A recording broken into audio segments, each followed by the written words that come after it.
Welcome back, everybody. And I need to really get on this because this is still a Xingyi video, believe it or not. But how do we take Tai Chi and make it combat effective? All right? And I'm not trying to crap on the Tai Chi and Xingyi and Bagua people out there, but I have to almost. Tai Chi, Bagua, and Xingyi were all meant to be taught under the same roof. You don't see Kung Fu schools teaching these three internal styles, though. They might teach, you rarely see a Kung Fu school that teaches Tai Chi, let alone Xingyi or Bagua, all right? You rarely see that. Or if you do see somebody teaching Xingyi, they're usually just teaching Xingyi. Or if they're teaching Bagua, they only teach Bagua. It should be all three. Okay, Dr. Painter was somebody who is someone who teaches all three. But let me really get into this more, because there is no way you're going to develop internal energy that's going to knock somebody 30 feet like you think about in your mind, all right? Fight somebody, spar somebody, and see what you do, Tai Chi people. See what you do, Xingyi people and Bagua people. See what you do. Test it with gloves and stuff to where you're not going to get hurt. But believe me, Xu Shengdong, the Chinese guy who was just ripping through Tai Chi and Bagua people, and these people have this belief in their head that they're doing something and they're not. But let me stop right there and get into what you need to do in order to make your Tai Chi combat effective. All right, and if you're visiting and you're a Tai Chi or Xingyi or Bagua person and you're just visiting because of the titles or something, have an open mind, all right? Maybe I'm going against everything your teacher is teaching you, but have an open mind. Subscribe to the channel, all right? That way you can have an open mind and you can make up your mind about things and you can see different points of view, all right? Enough said. So, we're starting off doing some Tai Chi, okay? And Tai Chi is basically a whole bunch of fighting techniques all linked together, just like most katas are, all right?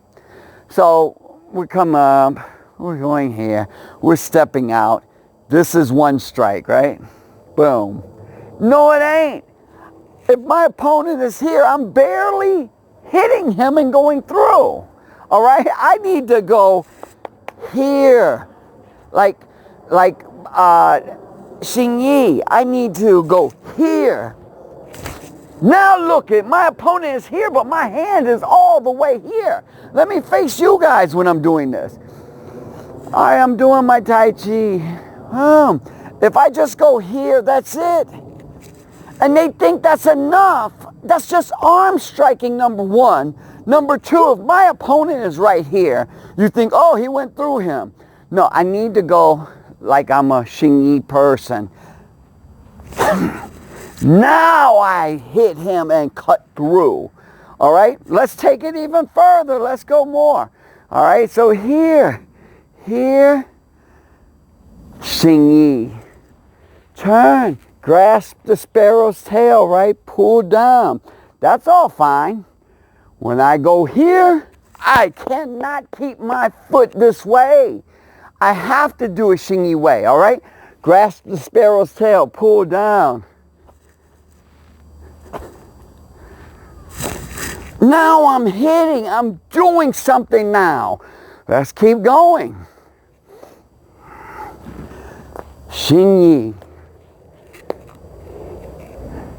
Xingyi. Xingyi. You see that picture that I used as a thumbnail of Grandmaster Chang. And he's about to ready to bounce somebody, and he's here. Foot is at the oblique. You better believe when he makes contact, he's doing that. The whole body has to get into it, not the arms, all right?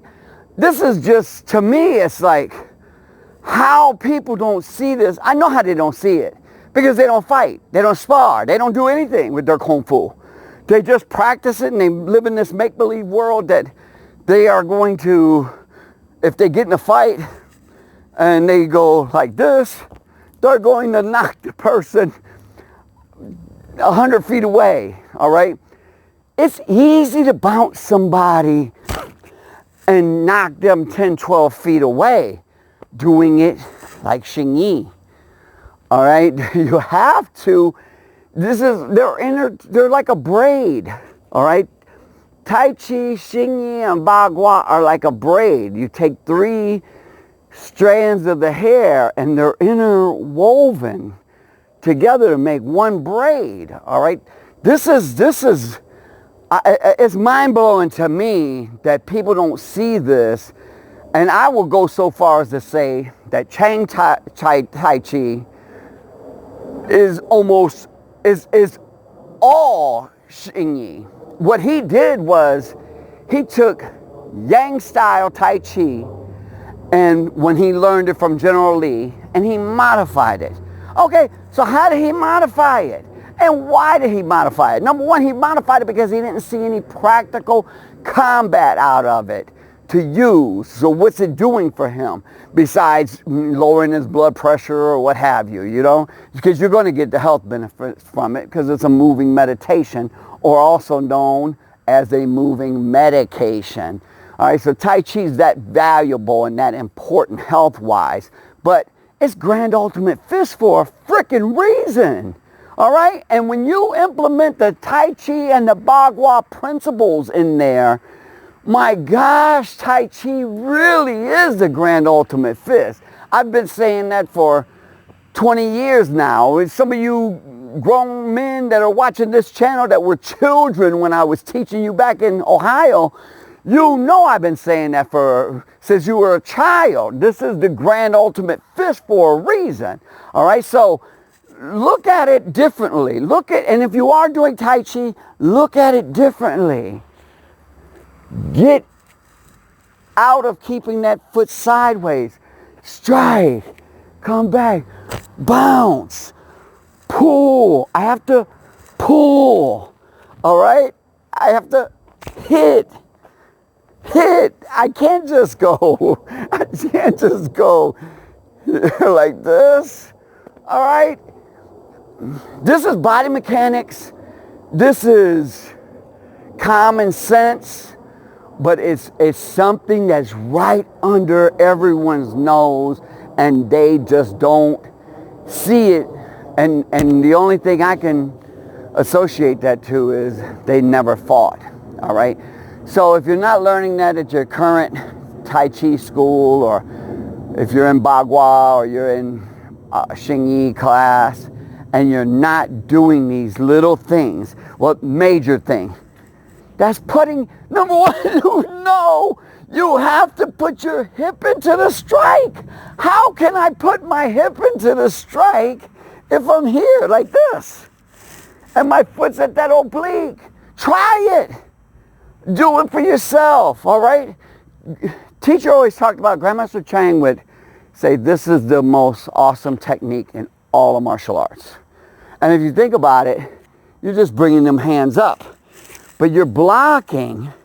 So no matter what's coming at you, you're covering yourself, and then you're bouncing the person. Because I'll tell you what, that move right there, and you knock someone 12 feet, or they slam into a wall hard, or they hit a table or whatever, fast and hard, usually the fight's over. You didn't really hurt the guy, but they felt your power. They're not feeling your power like this. They're not feeling power like that. You better come in with that back foot like we've been doing in Xingyi. Now it will de-escalate the situation like that, I promise you, all right? This you guys, share it. Get it out to people, please. People doing my beloved Chinese martial arts, my Kung Fu. You're an embarrassment globally, not just in the United States. I mean, don't get me wrong. I'm not saying 100%. There's people out there that are badass, that know what the hell they're doing, okay? But collectively, Kung Fu's a joke. So let's get it out there and let's stop the laughter. And let's start bringing people back to the true essence of martial arts, which is the Chinese martial arts, all right? I love you all. I hope you guys have a wonderful weekend. And you guys that I'm getting Iron Buddha out to, I will work on that this weekend, all right? Peace be with you, and I'll see you next week.